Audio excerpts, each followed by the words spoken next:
Rasulullah bertanya, siapa wanita yang paling bagus? Wanita yang paling bagus. Wanita yang paling bagus itu kayak apa? Kalau bahasa kita, wanita yang paling cantik itu kayak gimana sih? Para sahabat Nabi bingung menjawab. Ada yang ngomong mungkin dalam hatinya berkata, mungkin sholatnya ya, mungkin puasanya, mungkin semuanya pakai mungkin. Pada bingung, pada noleh ke sana kemari, tidak bisa menjawab wanita yang paling mulia itu seperti apa. Sayyidina Ali juga tidak bisa menjawab.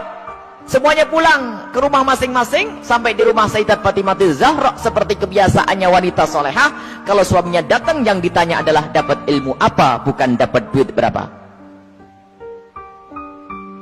Sayyidat Fatimah Zahra bertanya, wahai suamiku, apa yang kau dapat dari ayahanda? Apa yang kau dapat hari ini dari Rasulullah? Lah ini kalimat yang harus dibiasakan oleh para istri tuh. Bang, dapat ilmu apa? Kan begitu. Sayyidina Ali menjawab, kami dapat banyak, cuman kami juga dapat pertanyaan yang kami semua tidak bisa menjawab. Pertanyaan apa? Wanita yang paling mulia itu seperti apa? Wanita yang mulia itu seperti apa? Dijawab oleh Siti Fatimah Zahra, aku yang punya jawabannya. Apa? Dibisikkanlah di telinga Sayyidina Ali. Seketika itu wajah Sayyidina Ali berbinar-binar senang, wajahnya berseri-seri, mata berbinar-binar. Aku menemukan jawaban. Pasti aku nanti bakal dibanggakan oleh Rasulullah karena sudah punya jawaban. Di esok harinya ketemu lagi dengan Rasulullah. Siapa yang sudah punya jawaban? Para sahabat Nabi masih bingung. Tiba-tiba Sayyidina Ali berkata, kami punya jawaban ya Rasulullah. Siapa wanita yang paling bagus? Dijawab, wanita paling bagus adalah yang tidak pernah melihat laki-laki dan tidak pernah dilihat laki-laki. Rasulullah paham siapa yang ngasih tahu. Siapa yang ngasih tahu? Sayyidina Ali malu. Yang ngasih tahu tentu orang yang paling dekat denganmu ya Rasulullah. Sayyidat Fatimah Zahra yang membisikkan bahwasanya wanita mulia adalah yang tidak pernah melihat laki-laki dan yang tidak pernah dilihat laki-laki. Maknanya apa? Bukan tidak melihat seperti ini, maknanya apa? Kalau dilihat laki-laki nggak senang. Dan kalau ada laki-laki tidak penasaran, siapa itu? Oh hidungnya, oh bukan itu rendah. Dan wanita mulia adalah di saat dilihat laki-laki itu merasa tidak nyaman, bukan malah goyang pinggulnya yang dientakannya ini. Ini wanita-wanita rendah. Malu kalau dilihat. Kalau merasa ada laki-laki memperhatikan, merasa risih, itu iman di dalam hatinya, itu kemuliaan, itu wanita mulia, itu maksudnya. Bukan lalu menutup, tak boleh dilihat, aku harus di kamar saja. Bukan, keluar dengan cara yang wajar, dengan mahram, dengan kelombongan wanita, dan danannya tidak pamer, yang sederhana. Akan tapi lihat, di saat diperhatikan laki-laki merasa risih hatinya. Kalau semua yang ada di tempat ini merasa seperti itu, itulah pecinta Sayyidat Fatimah yang sesungguhnya. Sekarang rusak zaman. Wanita keluar semuanya pengen pamer apa yang ia miliki.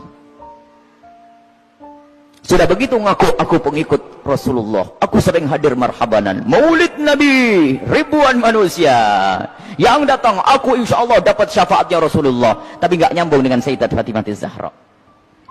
Jadi kita harus berusaha untuk menjadikan diri para wanita-wanita ini merasa tidak nyaman, tidak senang kalau tubuhnya diperhatikan oleh kaum pria.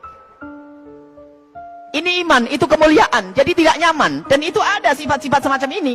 Ada merasa risih.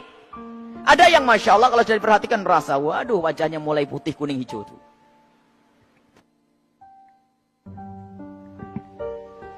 Ada kalau sudah diperhatikan laki-laki berubah semuanya. Mulai cara berjalannya, mulai cara ininya Masya Allah. Sampai cara ngomongnya di model-model, pasti itu wanita yang tidak pernah kenal Sayyidat Fatimah Zahra. Dan ini maksudnya tidak melihat dan tidak dilihat itu adalah menjauhkan dari hatinya rasa senang pamer dan dananya.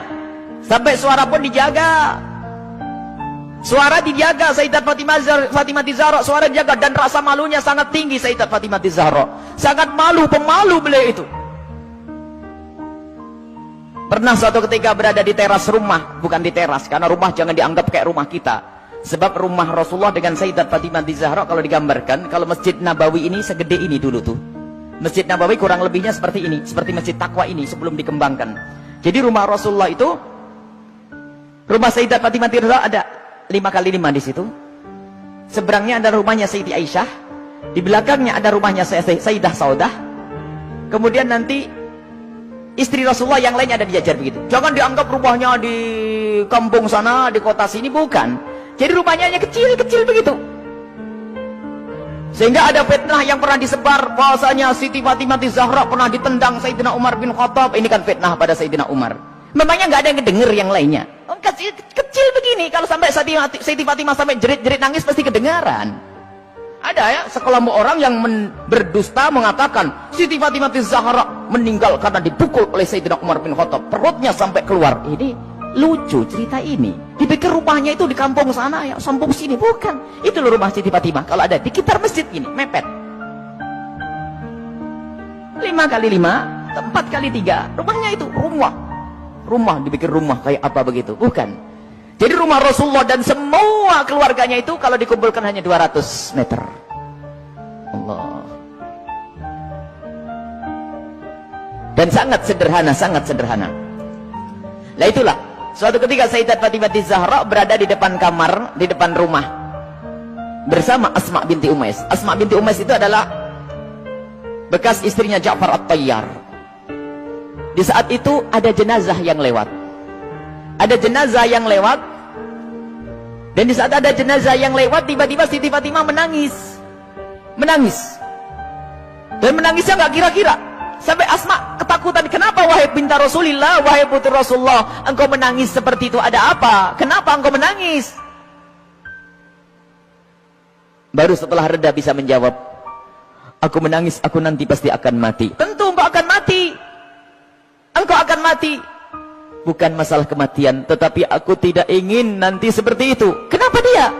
Lihat, semua orang yang meninggal akan diperlakukan seperti itu, dibungkus dengan kain kafan, lalu diangkat di kepalanya manusia, lekuk-lekuk tubuhnya terlihat. Alangkah malunya aku nanti jika aku mati, lalu diangkat di atas kepala manusia, lalu lekuk-lekuk tubuhku terlihat. Oh, mikir lekuk tubuhnya. Subhanallah. Setelah mati itu yang digambarkan, bukan waktu hidup. Ini ngaku pecinta Fatimah Zahra, ngaku pecinta Sayyidat Fatimah Zahra, tidak pernah merasa risih lekuk tubuhnya dilihat orang. Jadi Siti Fatimah Zahra itu merasa malu kalau nanti dilihat setelah meninggal. Lalu Asma bercerita, wahai Fatimah, waktu aku di Habasyah, aku melihat ada orang itu, kalau ada orang meninggal, itu dibuatkan satu kotak. Kemudian mayat dimasukkan ke dalam kotak, kemudian ditutup pelepah korma, sehingga tidak kelihatan itu. Kalau bahasa kita keranda. Mendengar jawaban seperti itu, Sayyidat Fatimah Zahra sangat senang dan menyambut dengan kegembiraan. Asma, aku berwasiat, kalau aku mati nanti, tolong dibuatkan aku seperti itu. Dan akhirnya setelah Sayyidat Fatimah Zahra meninggal, Asma sendiri yang membuat untuk Sayyidat Fatimah Zahra. Dan inilah di dalam sejarah disebutkan bahwa pertama kali orang pakai keranda di dalam Islam adalah Sayyidat Fatimah Zahra. Bukan masalah pertamanya, tapi kita harus tahu maksudnya apa. Ini loh yang penting. Maksudnya adalah menjaga kehormatan. Padahal juga nggak apa-apa orang mati, kelihat auratnya pun tidak dosa.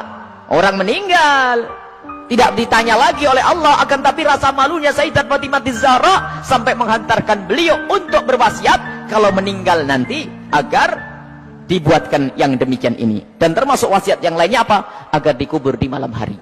Tidak ingin, masih ingin, takut kalau dilihat oleh orang. Inilah Sayyidat Fatimah Zahra. Jadi rasa malunya luar biasa. Dan ini pendidikan dari Rasulullah SAW. Memang kita harus banyak mencontoh beliau. Rasa malu ini mahal. Kalau sudah malu ini dicabut dari seseorang, maka semuanya akan dilakukan dari keharaman. Rasa malu ini kemuliaan, malu yang sesungguhnya. Malu kepada Allah, malu kita melakukan kemaksiatan. Dan malunya seorang wanita itu adalah kemuliaan. Siti Fatimah adalah suri toladannya.